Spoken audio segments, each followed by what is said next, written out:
NASA says it's building the first nuclear-powered interplanetary spacecraft. That sounds huge, until you remember Voyager already runs on nuclear power. So what's actually new here? The answer is the engine.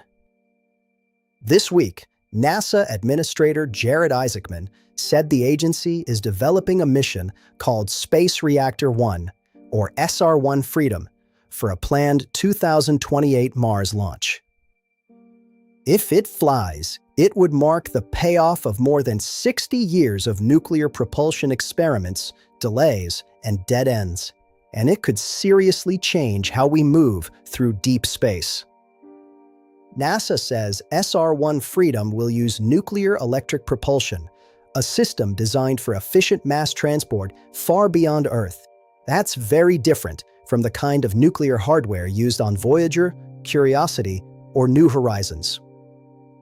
When people hear nuclear spacecraft, they often picture wild Cold War concepts like Project Orion, which imagined riding repeated nuclear explosions through space, or Project Daedalus, a 1970s concept for a fusion-powered star probe. SR1 Freedom is much less cinematic and much more plausible. Instead of detonating bombs or using fusion, it would carry a small fission reactor, basically a compact version of a nuclear power plant, to generate electricity for an ion engine. That distinction matters, because NASA has used nuclear power in space for decades already, just not this way. Voyager 1 and 2 use radioisotope thermoelectric generators, or RTGs. These systems don't run engines. They generate electricity from the heat released as plutonium-238 naturally decays.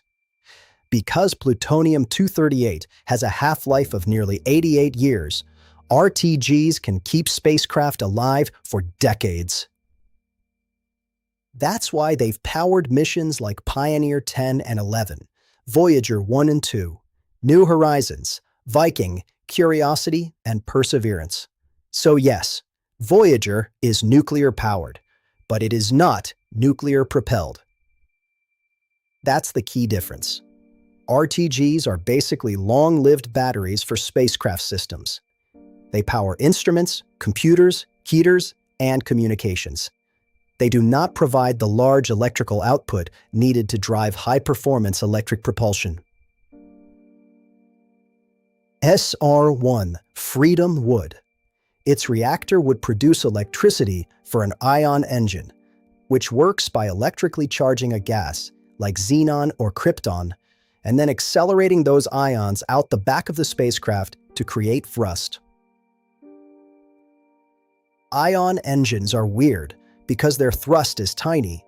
Solar electric propulsion systems often produce less than a pound of force, compared with a chemical rocket. That sounds useless, but the trick is duration. Chemical rockets hit hard and burn out fast. Ion engines push gently for a very long time, stacking speed over time until spacecraft can reach enormous velocities, long after chemical fuel would be gone. NASA's Deep Space One used this approach in 1998, and later missions like Dawn and DART showed how effective electric propulsion can be. The problem is sunlight. Solar electric propulsion works well in the inner solar system, where solar panels can generate enough electricity. But once you head far from the sun, solar power drops off hard. That makes deep space electric propulsion much tougher. A nuclear reactor changes that. NASA says nuclear electric propulsion can provide 10 to 100 times more power than solar electric systems, which means more thrust and more payload capacity in deep space. That's why a reactor matters. RTGs don't produce enough power for this job. SR1 Freedom's proposed reactor would generate about 20 kilowatts and sit at the end of a long boom to keep radiation away from the rest of the spacecraft. Instead of giant solar arrays, the vehicle would use radiator fins to dump excess heat, There's also another category called nuclear thermal propulsion, where a reactor directly heats propellant and blasts it through a nozzle like a more traditional rocket. But that's not what SR1 Freedom is aiming for. This concept is electric, not thermal. Of course, the word nuclear immediately raises safety concerns. That debate isn't new. Cassini-Huygens faced major protest before launch in 1997 because it carried RTGs loaded with plutonium-238. NASA's risk studies examined accident scenarios in detail, and the mission launched safely.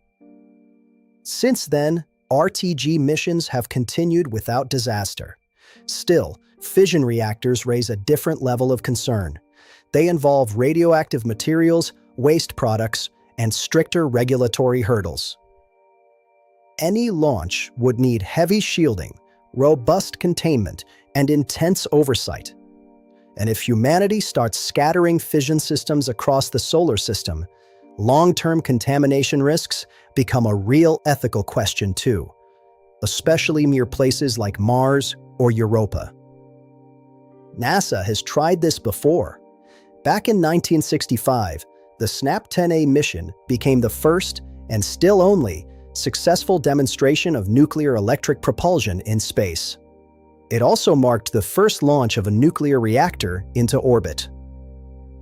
The reactor worked for 43 days before a fault shut it down. Since then, the history has mostly been false starts.